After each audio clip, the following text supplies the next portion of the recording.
Hey guys, welcome back to my channel. For today, I'm gonna show you how to make a super simple envelope pillowcase. It's so simple, you can do it even without a sewing machine, but of course, I'd still use mine for this project. So take your pillow.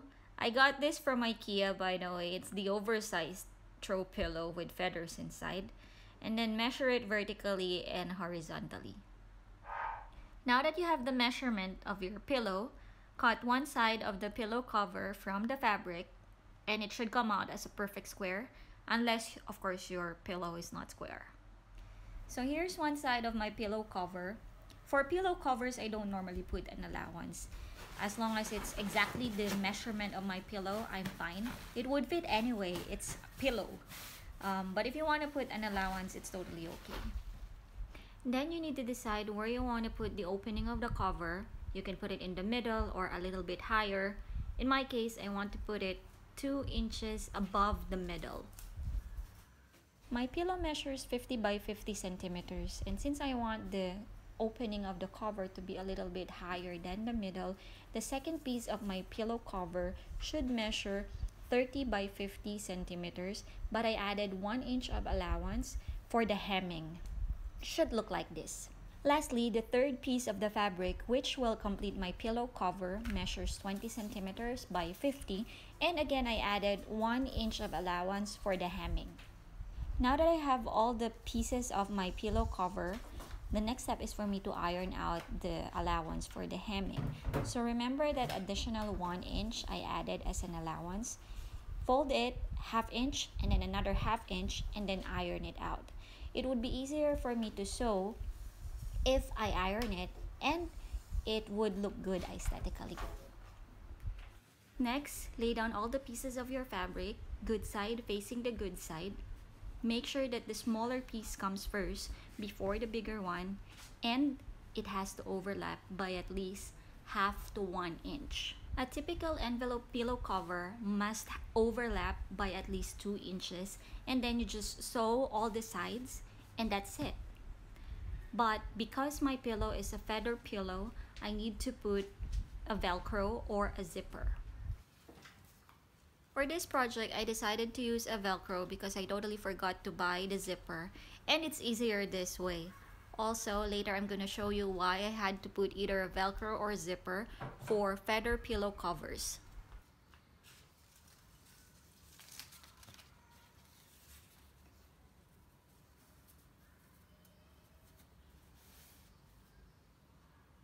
Finally, sew the Velcro onto the fabric, both sides, and from here on, I'm about 80% done with the pillow cover. I had to stop from time to time because I want to know if I'm still on the right track. Sometimes I get too carried away and shit happens. Once you're done with the Velcro, the next step is to stick the two pieces together to make it a whole square. And you have to make sure that the fabric's good sides still face each other. Now, I'm 90% done with my pillow cover. The last thing to do is to sew all sides of the fabric. I wanted to test my sewing skill here, so I decided to just keep sewing the edges without even using pins. Lucky for me, it turned out still okay, but it would have been easier and faster had I used pins. So to fast track a little bit, once you reach the part where the Velcro is, you want to make sure that the stitches around the Velcro are strong enough to hold it, because you're gonna, tear it open and you have to put the pillow, and you'll have to do it every time you change the pillow cover or if you want to wash the cover. So you want to make sure that the stitches around the Velcro are strong enough to hold it.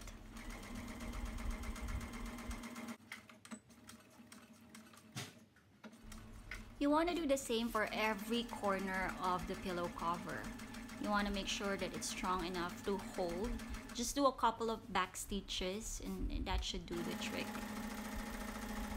So just keep sewing until all the corners, all the sides are done. Yay, we're almost done. And the last step before you turn the cover inside out is to get your pinking shears. You don't want your pillow cover fraying, so just cut the edges. Make sure you don't cut too close to the stitches because that would mess it up. Just do it for all sides of the cover, and that should avoid the fabric from fraying. Alright, now we're ready to turn the pillow cover inside out. Put the pillow in, and we're done.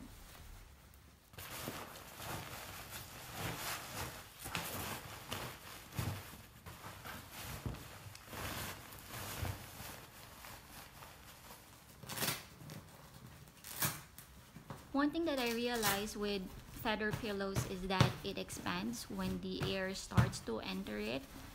And so if you don't put a zipper or velcro, this is how it would actually look like.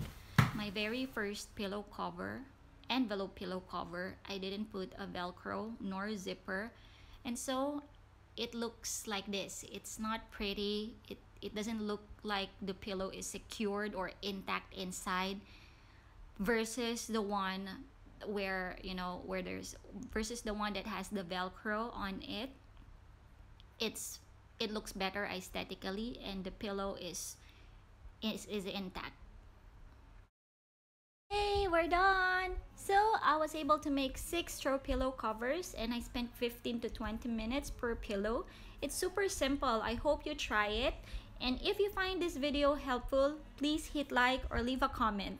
Thank you so much for watching, guys. Until next time, bye!